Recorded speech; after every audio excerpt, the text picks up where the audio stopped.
Hello Year 8 and welcome to our second lesson on citizenship.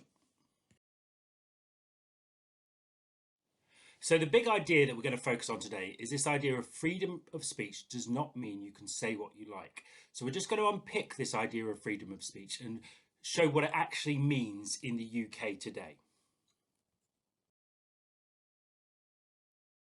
So this idea of freedom of speech is one of our liberties. Liberties means freedom. So it's the precious liberties enjoyed by the citizens of the United Kingdom. So things that we have in the United Kingdom. And it's part of our kind of legal rights, it's part of our moral obligation, it's part of our social responsibilities that we all work as a society. And that's why we need to unpick why freedom of speech doesn't mean you can say what you like. So in the last lesson, we very much unpicked this idea of citizenship, what it actually means to be a citizen of the UK, how we are all citizens of the UK and therefore need to work as a society.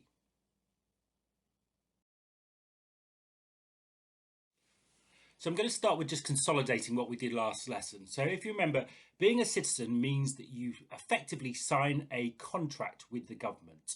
And you sign that contract so that you can take part in society, take part in that kind of groupthink that we're all part of a society that is hopefully well-mannered, well-ordered and works together.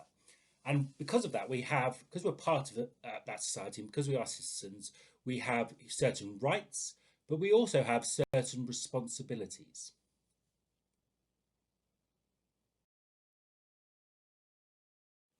So what I want you to do now, Year 8, is I want you to go to that first section of the Google form and you need to answer those first 5 questions. So 4 of them are on something that I've just discussed. The other one has got a video with it. The video is about British values. So I want you to watch the video, it's only a quick video, on British values and then answer the question.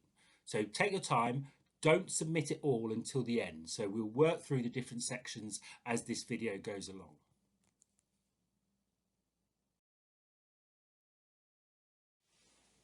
So we know all year that we've been working on certain keywords that help us be respectful citizens. One of those is discrimination. So remember, discrimination is either that verbal or physical attacking of someone because of their prejudice, because of maybe, let's say, the colour of their skin. Prejudice is when you think that negative thing about someone because of maybe their ethnicity, their religion. So it's that thought. The discrimination is the doing. And we know that if we discriminate, if there is prejudice, then we end up with injustice, where things are not fair in society. And we want a just society, something that is fair. And lastly, we've looked at intolerance. So remember, intolerance is where people don't accept reason, even when they're presented with that reason. So again, I want you to go back to the Google form now and answer the second section. So that's on our keywords, those really important words that we've been learning all year that hopefully are becoming really automated for you. So you just know them. And I know that last week, lots of you got those spot on.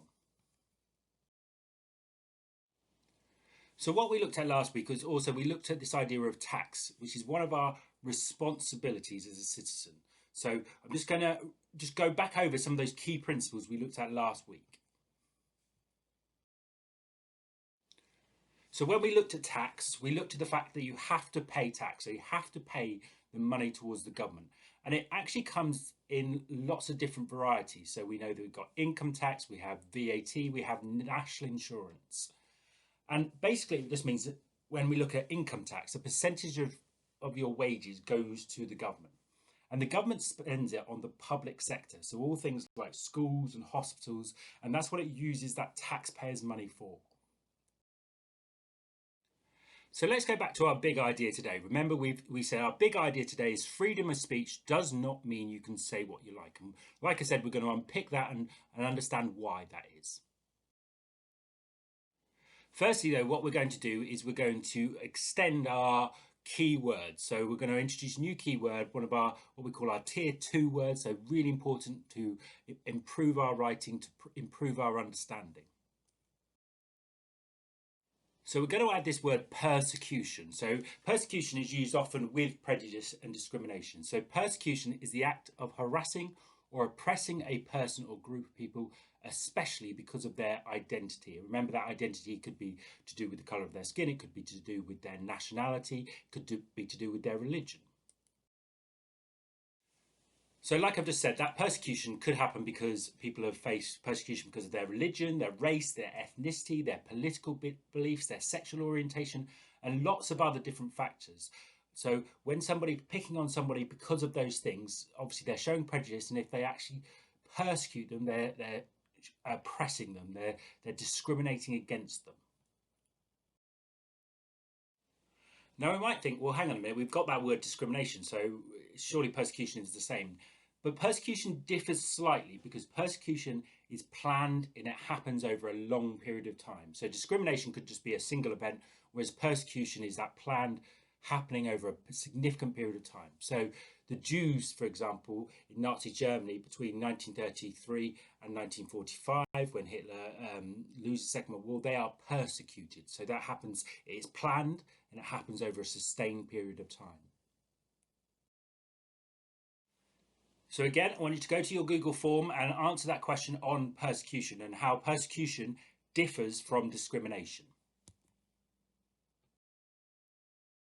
So like I said before, and I'll keep coming back to it, our big idea today is that freedom of speech does not mean you can say what you like. So now we're going to unpick that a little bit further.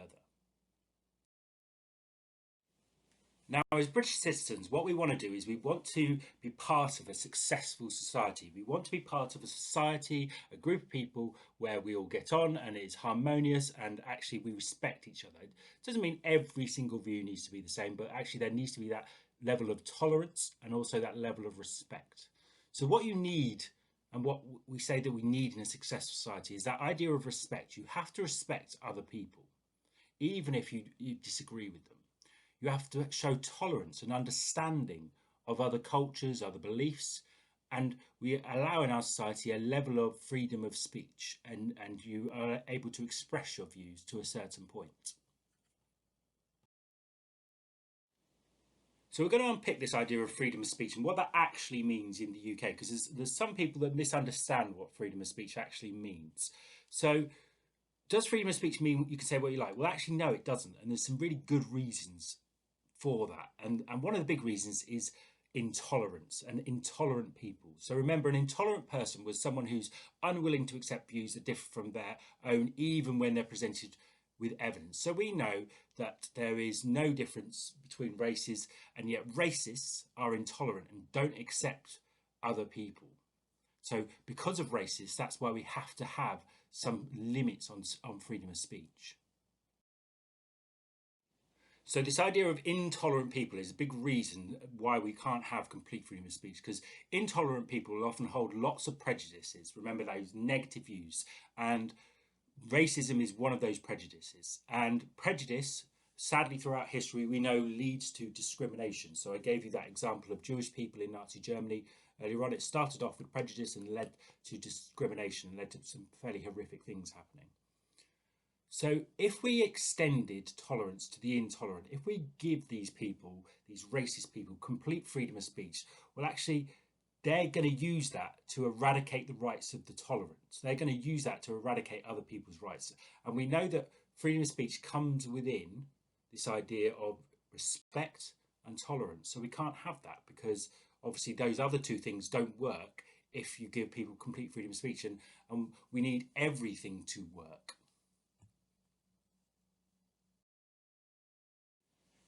So therefore, if we want everything to work, what we need to do, and what the government does, is we have laws.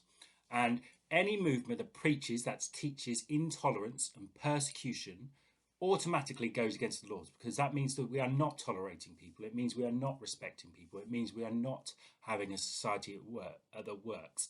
And therefore, to protect all people in society, which is what we need to do, we have to have limits on freedom of speech.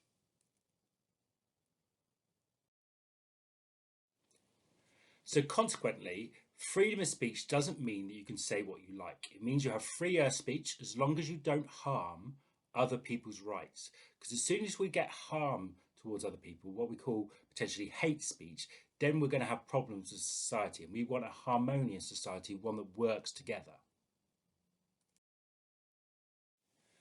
So therefore, what we have in this country is we have laws against hate speech. And there's lots of different acts. So the Public Disorder Act, for example, in 1994, that sets out what it means by law, by hate speech. So expressions of hatred towards someone on account of that person's colour, race, disability, nationality, ethnicity, national origin, religion, gender identity, or sexual orientation is forbidden. We don't allow it in this country because it would remove those people's rights, and we can't have that. So any communication, remember that's kind of verbal, which is threatening or abusive and is intended to harass, alarm, or distress someone is forbidden. We simply don't allow it in the country. It is the law.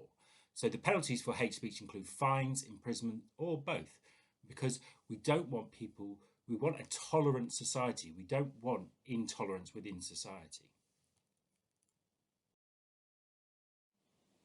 So what we're going to do now is we're going to do that last section, and the task is to write a paragraph about why it's important there are laws against hate speech. And we know that we don't want hate speech in society. And I'm going to give you some good reasons why that is.